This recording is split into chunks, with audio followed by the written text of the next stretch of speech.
जन आक्रोश में बदलते हुए जगाधरी के आम नागरिकों को ये हम बता देंगे कि हम अपने हक के लिए 22 जिलों से के कोने-कोने से महिलाएं अपने परिवार के साथ यहाँ पहुंचे हैं।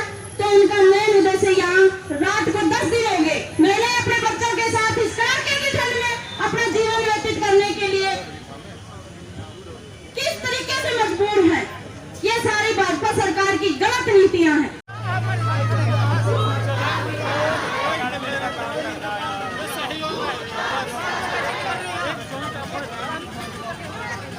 क्या नाम है सर आपका?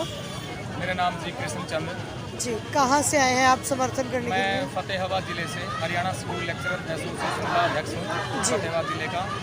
और मुझे लगता कि मेरे भाई जो अतिथि अध्यापक के नाम से 16 वर्षों से अपनी सेवाएं स्कूलों में इतनी ईमानदारी और निष्ठा से दे रहे हैं, तो हमारा दायित्व बनता है कि इनका भी पुरजोर समर्थन करके इनको इनकी मंजिल तक पहुँचाया जाए। जी। तो सर जिस प्रकार से हम लोग देख रहे हैं कि मातृशक्ति भी इतनी कड़कड़ाती ठंड में जो है, कपकपाती ठंड है, घर में रजाइयों में निकलना मुश्किल हो जाता है, और यहाँ खुले आसमान के नीचे मातृशक्ति बच्चों को लेकर यहाँ पर जो है इस समय बैठी हुई है। लेकिन हरियाणा सरकार, यानी अगर मैं बात करूँ तो बीजेपी सरकार की कान पर जो है जू भी नहीं सरक रही है अभी तक। आपने बिल्कुल ठीक कहा। इतनी कड़ाके की ठंड में शिक्षा मंत्री ये बयान देता है परसों को कि जो छुट्टियां हैं वो भी हम देख के करेंगे, अभी ठंड नहीं है जी। खुद बाहर आता है ना गाड़ी से, 3-4 कंबल लेके बाहर बैठता है।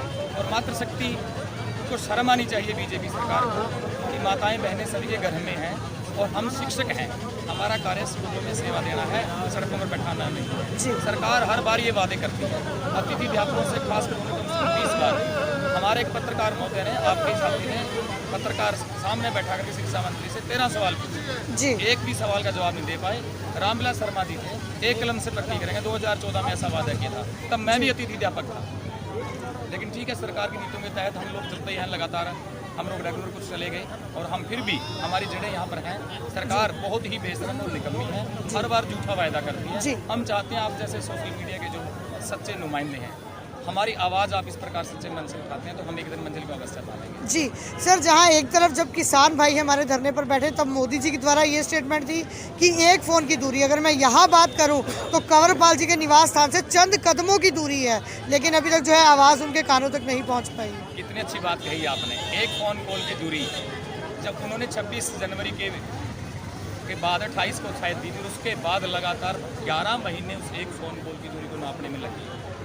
ये लोग झूठे हैं, टीवी पर कुछ और होते हैं और सामने बैठकर कुछ और होते हैं। पीठ में छुरा घोंपना इनका कार्य है।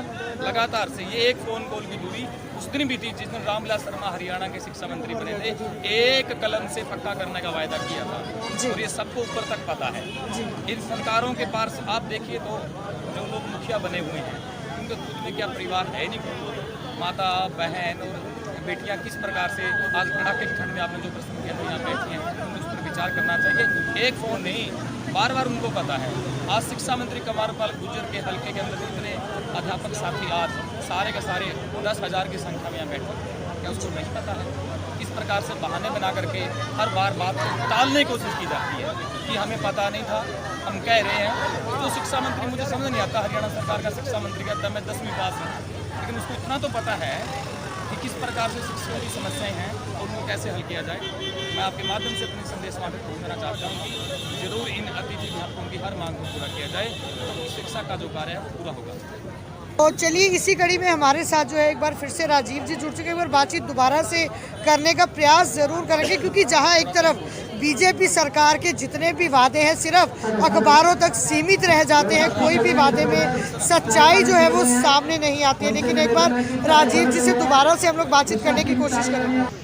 राजीव जी, क्या कहना चाहेंगे? आज जो है हज़ारों की संख्या में यहाँ पर जो है गेस्ट टीचर्स अलग अलग जिलों से पहुँचे थे। जैसे अब आज जो माहौल बना हुआ है, अमन मिशन चल रहा था, हमारे साथी अमन मिशन में बैठे हुए थे, तो वहाँ पर रामविलास शर्मा जी और माननीय अनिल जी पहुँच जाते हैं और हमें भाजपा के घोषणा पत्र में शामिल करते हैं कि आपको आते ही हम पहली कलम से रेगुलर करेंगे। इस चीज़ का प्रूफ वो अपने लाइफ में माननीय गडकरी जी के द्वारा लिखित रूप में हमें देते हैं और कहते हैं कि जब भी हमारी सरकार बनेगी हम पहली कलम से आपको पक्का करेंगे जी।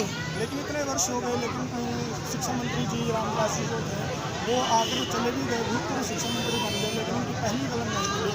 पूरे 5 सालों में हमारा शोषण किया, वादे किए, करते रहे, बार बार हम लोग आंदोलन किया, अलग अलग रूप में आंदोलन करते रहे, लेकिन हमारी भाजपा सरकार ने कभी नहीं सुनी। जी, अब क्या रणनीति है? अब इतने टीचर्स जो है यहाँ पर हज़ारों की तादाद में जो है टीचर्स यहाँ समर्थन के लिए भी पहुँचे और सहयोग देने के लिए भी। अब आपकी क्या मांग है, क्या रणनीति आगे की तरफ जो है आप लोग अपनाएंगे? क्योंकि मांगे जो है सरकार को नहीं सुन रही, कान सरकार के बंद है, आँख नाक कान को जो है बंद करके सरकारें जो है इस समय चुप और मौन बैठ चुकी हैं। अब क्या रणनीति आप लोग की आगे रहेगी सरकार को जगाने के लिए? जैसे हमारे साथी यहाँ पर भारी संख्या में आज रुके हुए हैं, ये रुकने के पीछे भी एक कारण है। भाजपा सरकार बार बार वादा करती है और वादा खिलाफी कर रही है, बार बार कहती है कि हमने आपकी ये मांग मान ली, ये मांग मान ली, लेकिन कभी भी किसी मांग को पूर्ण रूप से स्वीकार नहीं की जाता, उसका व्यवहारिक पत्र जारी नहीं किया जाता, बार बार करते हैं, अपनी असमर्थता जताते हैं। लेकिन अब हमारे साथियों ने आज सबने विचार किया कि हम तब तक यहाँ से नहीं जाएंगे जब तक हमारी मांग सरकार ढंग से सुन न ले, उसका हमें कोई लिखित रूप में या लेटर के रूप में कोई आश्वासन या पत्र जारी ना करे। जहां एक तरफ सरकार कहती है बेटी बचाओ बेटी पढ़ाओ, वही शर्मनाक बात है जब हमारी ही बेटियां जो है मुंडन करवाने पर उतर आती हैं, तो तब ये सरकारें मौन क्यों है, चुप क्यों है? इन बातों के सवाल जो है उसके भी जवाब हम लोग जो है ज़रूर लेना चाहेंगे। क्या नाम है सर आपका? कहाँ से आए हैं सर आप? भिवानी से। सर, जहां एक तरफ नारा लगाया जाता है भाजपा सरकार द्वारा, बीजेपी सरकार द्वारा, बेटी बचाओ बेटी पढ़ाओ, बेटी देश की शान है, तो क्या आज वो शान सरकार को दिखाई नहीं दे रही? वो शान इस कपकपाती ठंड के अंदर अपने बच्चों को लेकर यहाँ पर जो है वो सड़कों पर बैठी हुई है।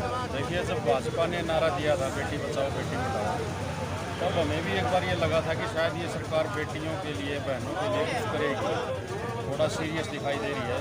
लेकिन अब आप खुद देख लीजिए, ये खुले आसमान के नीचे बेटियां और बहनें बैठी हैं और सरकार जो है उसके कान पे जू तक नहीं रहेगी। इसका निष्कर्ष हमने ये निकाला है कि जो ये सरकार है ये सिर्फ जुमलों की सरकार है और न्यूज़ तक यानी अखबार या मीडिया तक ही संबंधित होते हैं इनके कार्य, धरातल पर ये कुछ नहीं करते। ये आपको भी दिखाई दे गया होगा, 9 दिन से हमारा धरना चल रहा है, 9 दिन हो चुके हैं। रात में बहनें बेटियाँ, इनके छोटे छोटे बच्चे, 2-2 साल के बच्चे, वो यहाँ खुले में सोते हैं सर्दी में, जबकि ये जो मंत्री हैं, अधिकारी हैं, ये अपने 2 मीटर चला के उसके बाद भी रजाइयों में सोते हैं। तो शर्म इनको आनी चाहिए।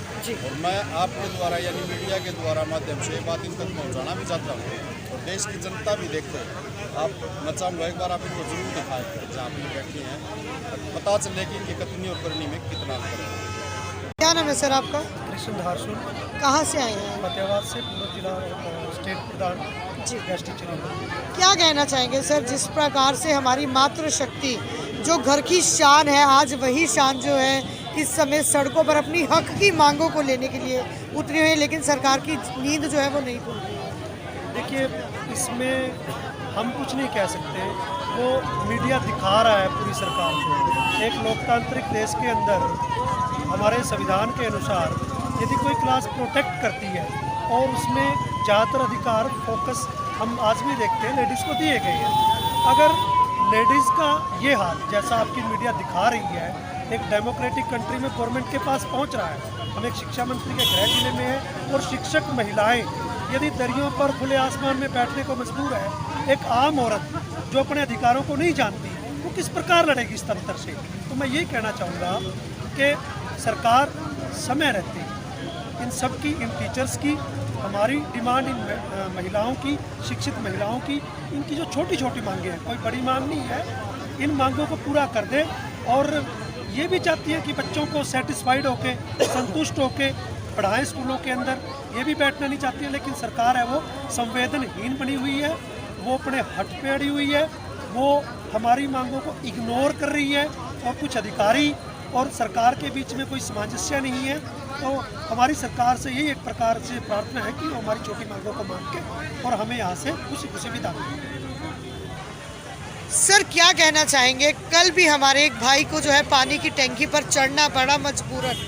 यहाँ तक गेस्ट टीचर्स जो है, हमारे जितने भी यहाँ अध्यापक बैठे हुए हैं, यहाँ तक प्रताड़ित हो चुके हैं सरकार द्वारा कि वो इस समय जो है मरने को भी तैयार हो चुके हैं, क्योंकि सरकार की आंख तो नहीं खुलेगी, ये जो है वो साफ और स्पष्ट जो है दिखाई दे रहा है। क्योंकि चंद कदमों की दूरी पर ही शिक्षा मंत्री कंवरपाल जी का घर है, लेकिन यहाँ पर आते हैं खाली दावे और खाली वादे जो है वो यहाँ से करके चले जाते हैं और मीडिया के आगे अपनी वाई को जो है वो लूट जाते हैं। ये आपने बहुत अच्छी बात कही मैडम जी।